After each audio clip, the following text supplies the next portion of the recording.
Let's go back now before you defended your thesis. Can you talk a little bit about what you did in maybe some of the weeks or even months leading up to that thesis defense to sort of prepare yourself and um, get comfortable speaking and just presenting that work?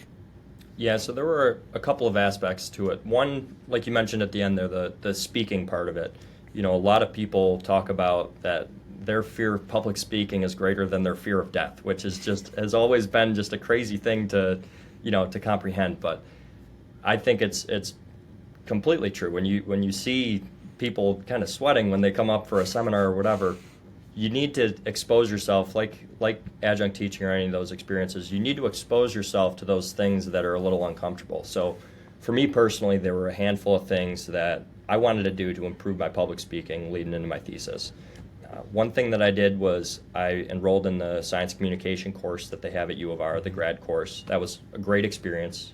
They talk about speaking, but also poster presentations and a bunch of different classic areas of science communication.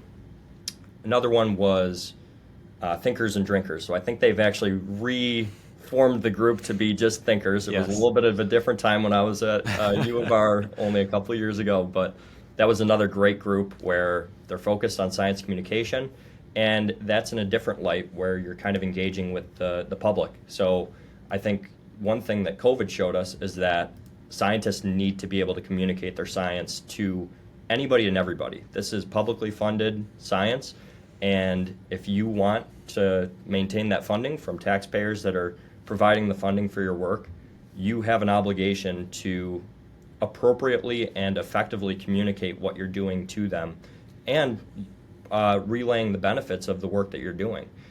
So I think that format of the thinkers group to be able to engage with the public was such a rewarding experience, and just being able to kind of think about discussing your findings to a more lay audience.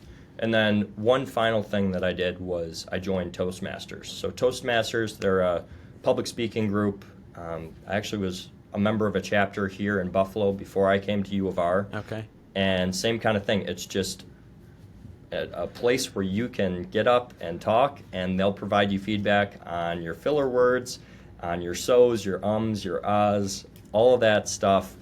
Just provides that format to get practice public speaking. And I actually used that group to actually do a practice talk, just a brief part of my introduction for my thesis, to bounce it off of them in terms of some of the introductory stuff of, where they're more of a lay audience, the Toastmasters group at University of Rochester. So it was a great opportunity to get feedback from them of, okay, what didn't make any sense? What am I jumping completely over? Where can I pause a little bit better to allow for a transition between different topics? And I can't speak highly enough of Toastmasters. They're a great group and organization.